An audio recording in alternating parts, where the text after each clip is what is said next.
Hi, everybody. Good morning. I see so many friends in the crowd. This is amazing. My name is Malvina Goldfeld, and I work at Facebook on our mission of giving people the power to build community and bring the world closer together. I am also a long-time Seeds of Peace veteran, and so it's incredible to be here and see those two worlds of mine come together. In the summer of 1995, I was a 13-year-old Moldovan immigrant girl in the city of Ashdod, Israel, and I heard about this camp in America, which changed my life forever. That summer at Seeds of Peace, I met the other. I met those who were supposed to be my enemies, and surprisingly, we found that we actually had so much in common. That summer, I learned to recognize that people experience different realities, and only with empathy we can bridge that gap.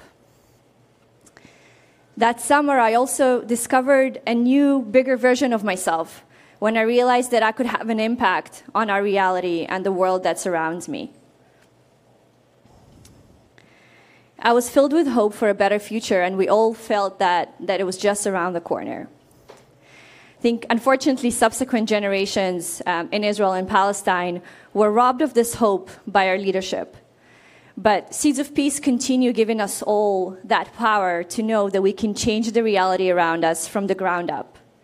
And so I'm so excited to be here today and to have our Gather Fellows here who continue shaping the world and do not lose that hope. There is no more important time than now to do this, given everything that is happening. And so thank you so much for joining us. Before I hand it off to Scott Birnbaum, just a couple of housekeeping items. We're at Facebook, so we are streaming live on Facebook. We are also, if you're going to be posting any kind of social media, please use the hashtag Gather so we can see all the great stuff that you guys are posting. And now off to Scott Birnbaum. Scott is on the board of Seeds of Peace. He's my co-host for the event. And he's also the founder of Red Sea Ventures, which is a venture capital fund. So take it away, Scott. Hi, everyone. There's a lot of information that I want to share, so I'm going to be reading a little bit more than I would like to. But my name is Scott Birnbaum. I'm excited to be here. This event is the culmination of years of thinking on how to build and engage more programming here in the U.S. And this is the first time we're doing a U.S.-based symposium. I've been on the board of Seeds of Peace, a role I've been really proud to have for the last 5 years. But even more importantly to me, I've been volunteering for this organization for about 13 years. And I'm particularly grateful to the host committee of this event, to our board, our speakers, and very much to Malvina for helping put this together here at Facebook today. So most of you are familiar with the work of Seeds of Peace, but for those that aren't, I'll give you a little bit of a quick highlight. Seeds of Peace is an organization that inspires new generations of leaders to become the change they want to see in the world. For most of them, the journey begins at a summer camp in Maine, where teens and educators from areas of conflict come together and engage with the so-called enemy. Palestinians and Israelis, Pakistanis and Indians, youth from Jordan, Egypt, the UK, and the US, native citizens and immigrants, folks from privileged and marginalized communities, Muslims, Jews, Christians, agnostics. They arrive with their anxieties and angers. For 90% of them, they've never met somebody from the other side.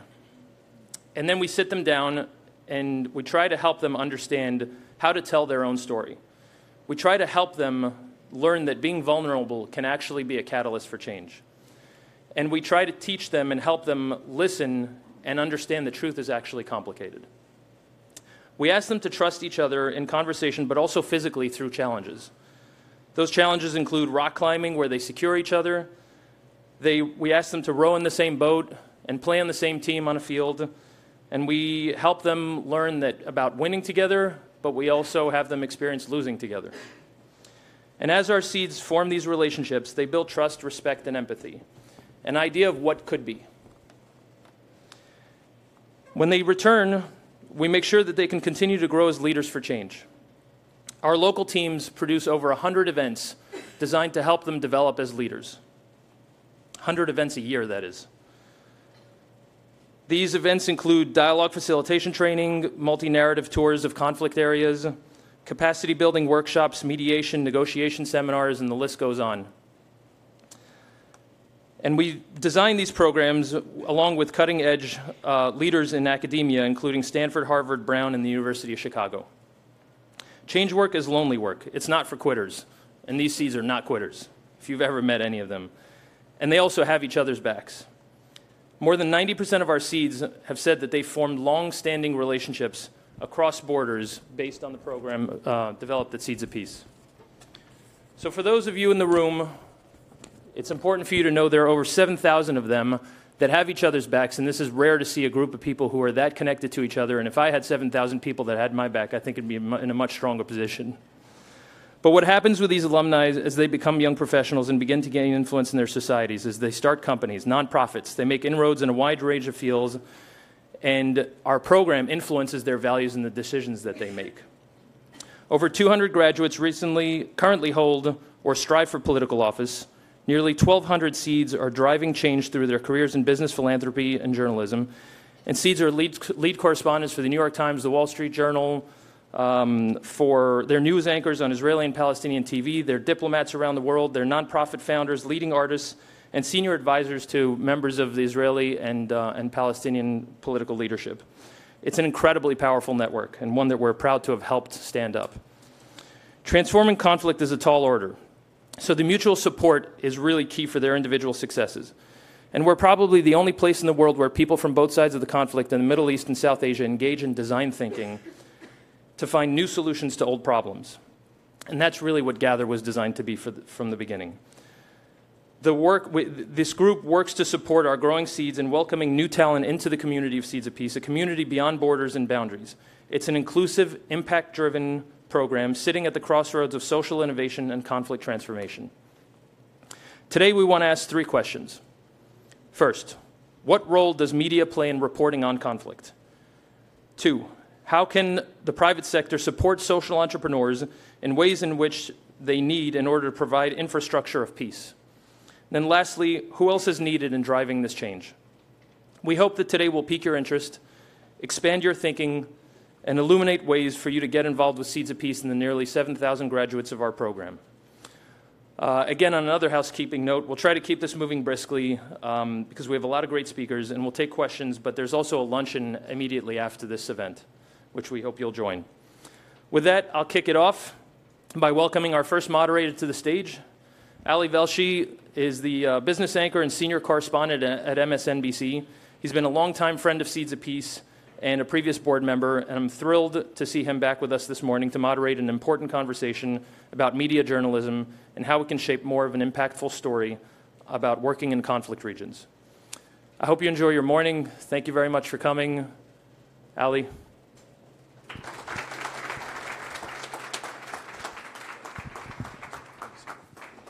All right, thanks everybody. We have little time. It seems like a full event, but all of our sessions are going to be brief, and they're going to be tight, and they're going to be meaningful, and I want to get your interaction as well. So I want to call my panelists to the stage, please. Mona El-Nagar was a part of the 1996 and 97 Egyptian delegations to the Seeds of Peace Camp. She's now a senior video producer at the New York Times. Amal Khan was a member of the 2001 Pakistani delegation to Seeds of Peace. She's the features editor at The Nation in Pakistan. And Mujib Mashal was a member of the 2002 Seeds delegation, the Afghan delegation to the Seeds camp. He's currently the New York Times senior correspondent in Afghanistan. Welcome to the 3 of you. Thank you so much for helping us understand the remarkable and key role that media plays in conflict. This is definitely something I always thought of as things that you do in countries that are associated with conflict. To some degree, that's what we've become in America. It's very different, and I don't mean to create equivalencies, but we are now in a world where not only does the media have a role in informing people about what's going on, but to some parties, the media is either a part of it or is seen to be partisan in the conflict. So you've got a really complicated role. You've got to bear witness to what's going on. You have to hold power to account. And then you have to use your expertise in ways that inform your viewers, your listeners, or your readers. I think it's a more complicated job than existing in media in a place where conflict is not the underlying thread through society. So, Amal, I'm going to start with you to tell me a little bit about your experience, first of all, with Seeds and as a journalist dealing with conflict regions. Is this on? Yeah. Hello. Thank you all for being here this morning. My name is Amal Khan. I am features editor at a newspaper called The Nation, based out of Lahore in Pakistan. It's one of the oldest and the biggest newspapers in the country. Seeds of Peace, I joined Seeds of Peace in 2001. I went to summer camp as part of the first Pakistani delegation. I was 15 years old and very stupid, and went over there with a mission. I had an agenda. I was going to, win Kashmir and sort out all the diplomatic. Anyway, it didn't happen quite that way. It was a lesson in humility, and it was a lesson in humanity at a very young age. And there were lessons that I took away that have stayed with me. They're always with me. When I'm writing, when I'm reporting, when I'm editing, the things that I see in my work, all my professional and personal experiences.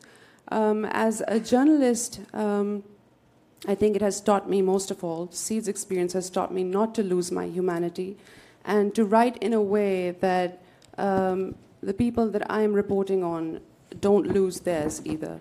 So I try very hard not to demonize anybody, though it's hard not to sometimes. I think it's problematic in Pakistan specifically because we were born with a natural enemy. India was the natural enemy, quite literally. But over the last decade, a little more than that, it has evolved. Our enemies have become very multifaceted and complex and local and hard to spot and always growing. So for me, as a features writer, I really try to discover the genesis of the problem, the genesis of the parties, the genesis of these people who are coming out and being violent and vicious and ruthless, in a way that still frames them as human, so we can actually pinpoint the problem and how to solve it. It's easy, I think, to put them in a box and otherize them and just, they're evil, that's what it is. But it's hard to kind of, especially as a woman, I think, to go into certain places and get into the heads of these people and really have conversations with them, and then write and report in a sensitive way, I think, in a more ethical way. I think thank you, by the way, that was a fantastic way to kick this off. I think the question of otherizing people, the question of demonizing people, the question of creating bridges to other people, and creating some empathy, it's a difficult one for journalists because we constantly have to ask ourselves what tolerance we have for the intolerance of others. And how you deal with that. And it's complicated and it's nuanced and it's something that you all have to deal with. And certainly now in the United States, we've had to deal with it increasingly. So thank you for your insights into that. Mona, let's move to you. Similar questions. Yeah. So I'm Egyptian and I joined Seeds of Peace in '95. And I think probably equally stupid at the time when I joined. But growing up, of course, in the Middle East and in Egypt, I mean, conflict is sort of part of everyday life, even if it's not a direct thing. And as a young person, you're always sort of trying to figure out who you are, and identity issues are at the forefront, and you're trying to figure out whose team you belong to, and I think sort of finding my way into journalism was really about choosing not to be on a team and stepping outside of that entire sort of paradigm and looking at the world with an observer's eye. Obviously, you're always constantly forming ideas and a sense of, what what you're seeing and what you want to convey about the world that you live in. And I want to add to the list of things that you were saying about what it is we try to do. And I think one of the things that I hope or try to do is also finding ways to get people to care, because today there's just so much out there and we're consuming so much all the time that it's really hard to find the things that we do really care about or should stand up for, or should just become better informed about. And I think this is one of the key sort of challenges for us as journalists is how do we tell stories? How do we tell them in a way that can sort of make them special and get people to actually really care? So I think this is sort of one of the things that I'm constantly contending with and trying to sort of figure out in my own work. Thank you, Mona. I appreciate that. This idea of being better informed and a decision to not be on a team. Again, it's a complicated and nuanced thing because there are moments in society where you say, boy, I can't possibly be on their team. They're crazy or they're ruthless or they're horrible. But what does that mean for the people who think you're on their team and the expectations they have of you? We found that in our coverage here. We have a lot of people who watch MSNBC who also identify with what they call the resistance here in the United States. And they get very frustrated when they see us as journalists not sticking to the script that they would like to see brought out in news. And this becomes a constant challenge. Who are you? Because then suddenly the people who were supporting the work that you were doing all of a sudden turn on you and are a little bit confused as to what role do you play? Are you in the battle? In the case of the United States and a lot of countries, governments or factions have decided that the media is the enemy or particular aspects of the media are the enemy. Do you accept that you're the enemy and go through with that, or do you just keep on doing your work? And it's again, another complicated and nuanced question. Mujib and I met at camp 5 or 6 years ago. My daughter was a seed, and she knew I would love to meet him because at the time he was an already successful but aspiring journalist. And it is with such joy that I follow your career and see that now you are the senior correspondent in Afghanistan for the New York Times. But boy, that story, which I've been covering as an active fact for 17 years, and certainly people have been covering it for a lot longer, never seems to get clearer and never seems to move toward resolution in the way that people would hope that it would. And you've got to get in there and figure out a way to report it, not just from your experiences there, but from your perspective as a seed and someone who's done work in America. So tell me about your seeds experience and your experience in Afghanistan. I think absolutely. When a conflict drags on for that long, and in the middle of it, I came to Seeds in 2002. When sort of I was born into the conflict. I mean, that's how long it's dragged on. Wow. I was a camper in 2002, and then I stayed involved with the organization for a few years after that as a counselor and as a facilitator. But one thing that has happened in Afghanistan is how blurred the lines are just because of the multiplicity of the players. In that complex environment, some of the most basic principles that we sort of hold ourselves as journalists become really difficult. And particularly in this phase now where there's a tremendous flow of information, the assumption that we make when the amount of information increases that the accountability and transparency increases. But actually, the information is increasing in a hugely partisan environment. So when we say there are a lot of mobile phones, so if an incident happens, there will be citizens journalists reporting it. But in fact, there's equally as much propaganda from both sides coming out. And in that environment, how do we, as journalists, what Mona was saying, the sense of trying to get people to care, especially in a conflict that has dragged on for so long, where death and loss has become so routine. How do we highlight stories to get people to emotionally connect so those victims don't remain numbers? But also, just how do we figure out who's a civilian, who's not? When an attack happens, and there are examples of it, because it's just the nature of the conflict. There are no clear front lines in Afghanistan anymore. In a village, the Afghan army, trained by the United States, comes in the middle of the night, fires some rockets. They put out their statements that 50 killed, 40 insurgents killed. The Taliban came out and say all were civilians. And we know the truth is somewhere in between. But how do we, in that space where there's competing information, do we do our role of holding both sides accountable, but also highlighting the suffering of the ordinary people in between? So the increase in information has actually made our task more difficult in a lot of ways. I can't imagine how difficult that is, and I want to go back to Amal to ask about this, because you speak with the nuance that we all hope journalists have about fairness, about objectivity.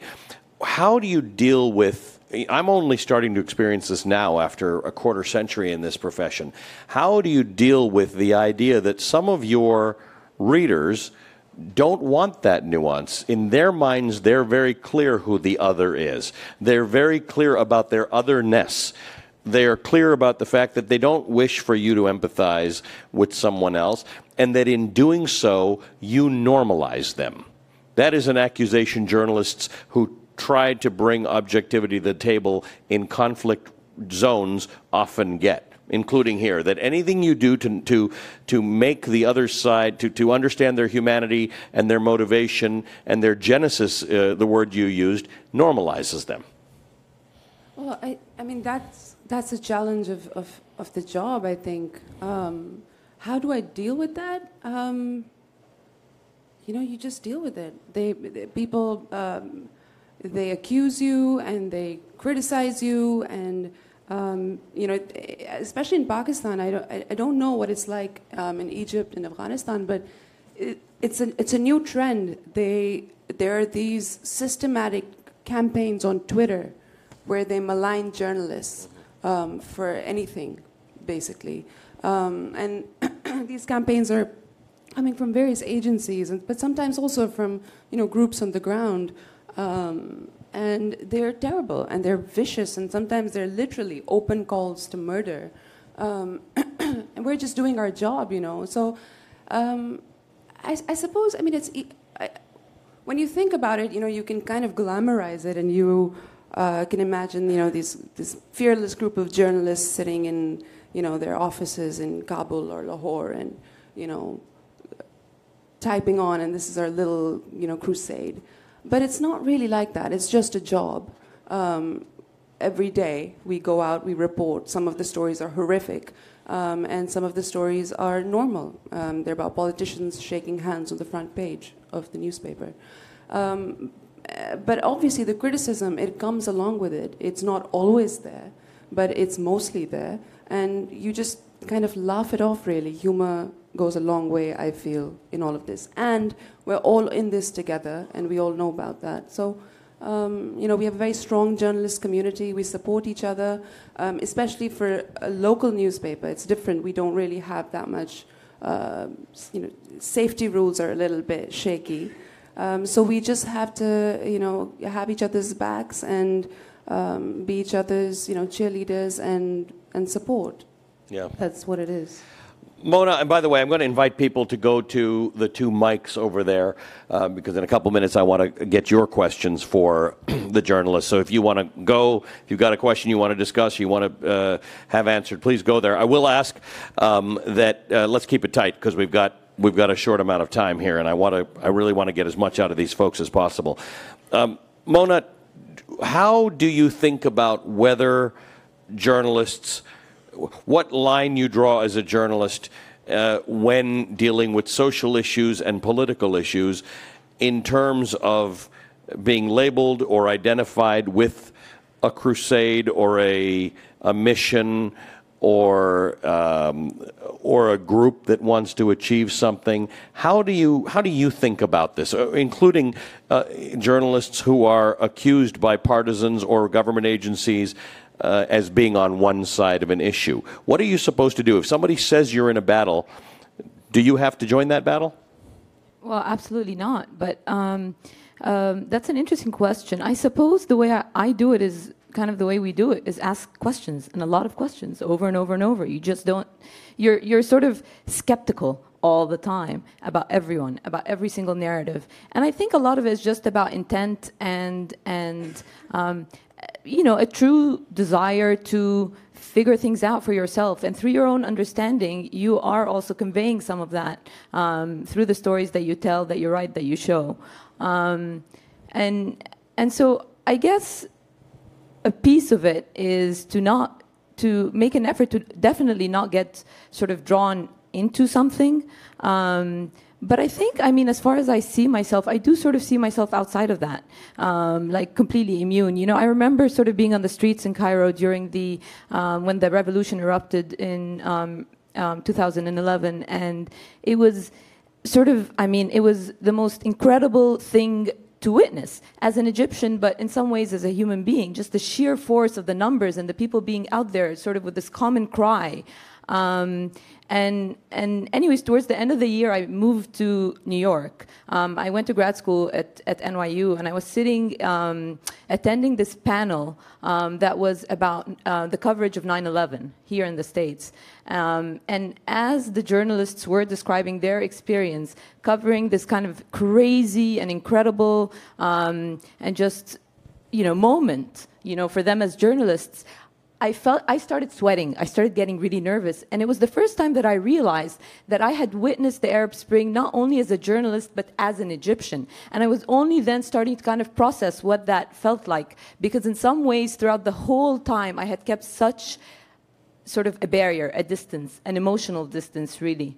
So I guess it's sort of one of these, you build that barrier, you put up the wall, and you know, you kind of try to stay on the outside. But that's hard when you're human, right? When you're... It's hard and maybe somewhat undesirable. I mean, you know, there is this sort of balance where you want to feel things. Yeah. And Mujib, that's got to be difficult in a place like Afghanistan where no matter who you are, whether you're a journalist or you're an auto mechanic or you're whatever, you would like stability. You would like stability in the government. You would like to not have something that feels like a civil war. And that's probably an opinion that a guy like you has developed in covering the story, not even covering the story, just being there, just seeing it. How does that interfere with your ability to do with what Mona says, constantly ask questions and not just want to take a clear side that is reflected in your reporting? I think it's a tricky field. Because there are competing narratives usually that you're struggling with. One is a 17-year American-backed narrative of a better alternative, of democracy, of rights, of a new system. The other is the Taliban regime that was toppled. And the longer the conflict drags on, the less you can distinguish between the two. Because what was supposed to be a better alternative has been corrupted over time. So my role as a journalist, yes, asking the questions, but I think what I do on a daily basis is to broadcast and highlight the toll and repeatedly ask the question, is it worth it? Considering the human cost. Right. And considering how blurred the two, how little distinguishes the two options, and people are sort of dying at large numbers every day, what my primary role becomes is to highlight that toll as much as I can and to make sure people don't lose sight of that reality, that in between these two competing narratives is a very real human toll. I appreciate that you do that. Thank you. Can we ask you for your question, sir? Thank you. My name is Jim Leckman. I'm from Yale University, and I have a naive perspective, but this is such an important topic. And I guess I've done a fair amount of research looking at what happens in the brain. And the reality is that our affiliative circuits and our stress response circuits are immediately adjacent to one another. So that whenever we feel fearful, whenever we hear horrific news, whenever we are scared, the first thing we want to do is make sure that the people that we're closest to are okay. That's a very, very, very powerful reality. The other side of the story, though, is that when we do that, there's also a tendency to stereotype the other. It makes me think of a poster from the Second World War where a GI has his boot lifted up over two snakes, and you can see the German insignia of the Nazis and you can see the Japanese insignia. That's the way our brains are built. So the question for the media is, sometimes we hear on NPR and other stations, the next news story you're going to hear actually may be upsetting to you because of some of the trauma things that we're going to be describing. So if you have a young child, please don't have them listen to this story or something of that sort. Is there any way in which it would make any sense in terms of journalists to say, the next story is pretty terrible and horrific, and by the way, in hearing this story, you're going to have a tendency to do this and that with regard to how you see the other? Thank you. That's a remarkable insight. Thank you for that question. Sort of takes us into a different world, right, Amal, where you are writing a story because you want a response from people.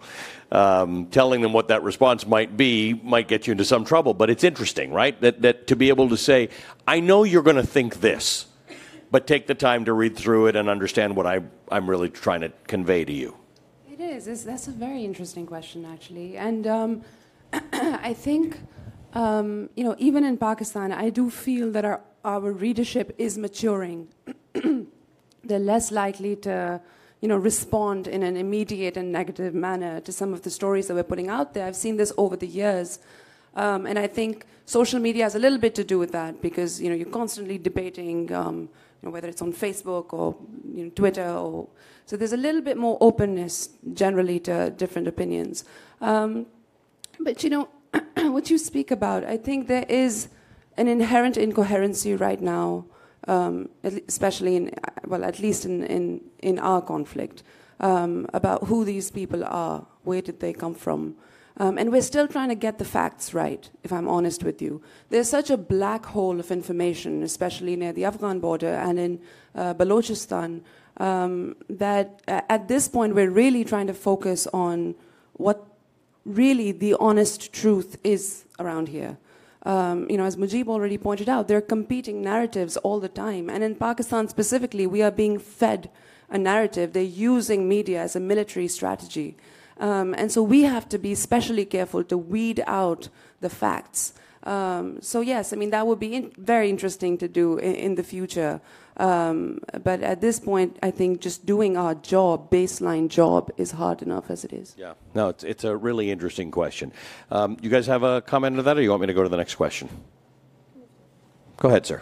Yeah, hi, my name is Louis Schrager. I just want to begin by thanking you for the truly courageous work that you do.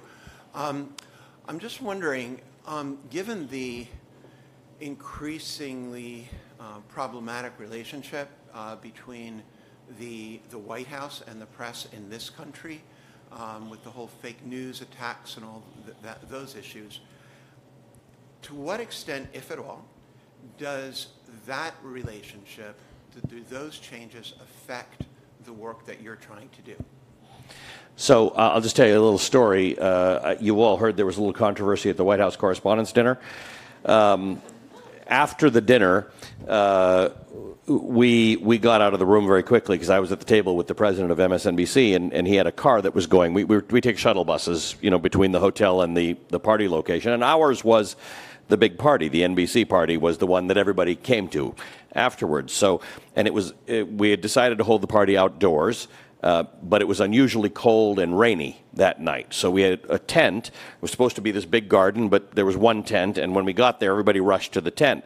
And my co-host, Stephanie Rule, and I got in there so early that we didn't take the requisite photograph that you're supposed to take. So a little later, our PR reps asked us to make our way back to the photograph place, which was outside. So everybody was rushing to get in the tent, and we're rushing the other direction into the rain and wind with umbrellas to take a picture.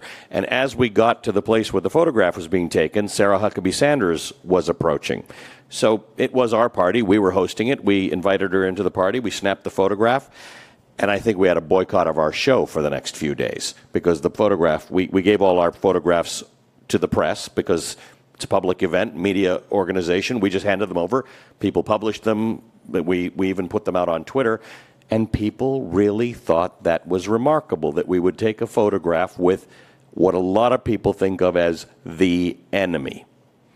And I get it. I don't agree with it, but I get it, that we spend our days talking about how the White House lies.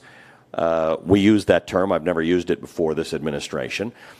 And then yet somehow we're sitting there taking a picture. I get that it's incongruent, that people would say, well, what's going on? Are you really holding to account? Or are you hanging around with them and taking pictures at fancy dress parties? And there are some people, the New York Times, in fact, doesn't attend, as a rule, doesn't attend the dinner because they feel that is a conflicting and confusing message. It's probably clearer to you in Afghanistan than it is here that some of these things would absolutely send the wrong messages. You can't pose for pictures. You can't hang out with people who you report on. What is the relationship with the people you report on?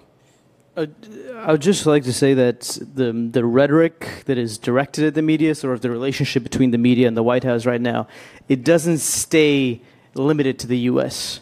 So what President Trump says about the media actually impacts how other leaders around the world then treat the media in their countries also. Because if there's been a long tradition of other countries looking up to the U.S. for free speech, for a State Department putting out, a status of human rights report every year, when that flips, they actually take their cues from that also. This rhetoric of fake news, this rhetoric of the media being the enemy, I have seen it in the countries I report from. They just think if the U.S. sets the standard in certain things, when that standard flips, it's okay to follow that lead. So it just doesn't. I think the U.S. what is different is that the U.S. has strong institutions to stand up to that rhetoric. It remains at the level of rhetoric. In other countries, actually, that's more dangerous because the word of the leader is the ultimate word, and there are no institutions to provide that safety and protection. So it almost becomes more dangerous what is a domestic conversation in the U.S. Mona, your thoughts? I totally agree with everything that Mujib is saying, and it's really important to recognize that. In other countries, to think that this is happening here and to think of other countries where actually they never really enjoyed sort of the institutional freedoms that you even have here. And it used to be that you sort of knew that maybe if a journalist did go to jail, if a journalist sort of disappeared, that there is somebody out there that would stick up for that person or go looking or asking questions.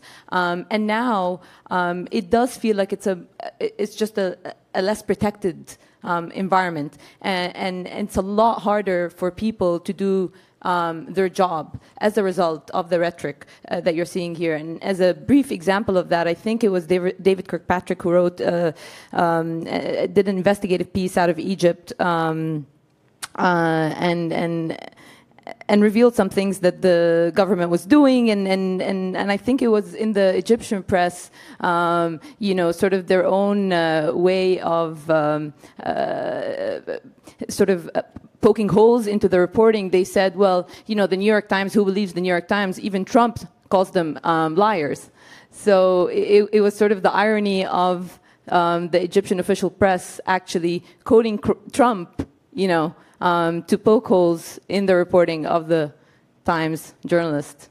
That said, the Times, which he constantly calls the failing New York Times, does very well as a result of its thorough reporting, and we're very glad that we've got you to do that. Final word to you on this particular topic, Amal, because I'm sure it's as relevant to you in Pakistan about who you're friends with, who you're not friends with, who you take pictures with, what they say about you, and what you're supposed to do about it. Yes. Is this on? Yeah. Very much so. Especially in Pakistan, I think it's just small. The journalists and the politicians, all of them went to school together. Everyone's a friend.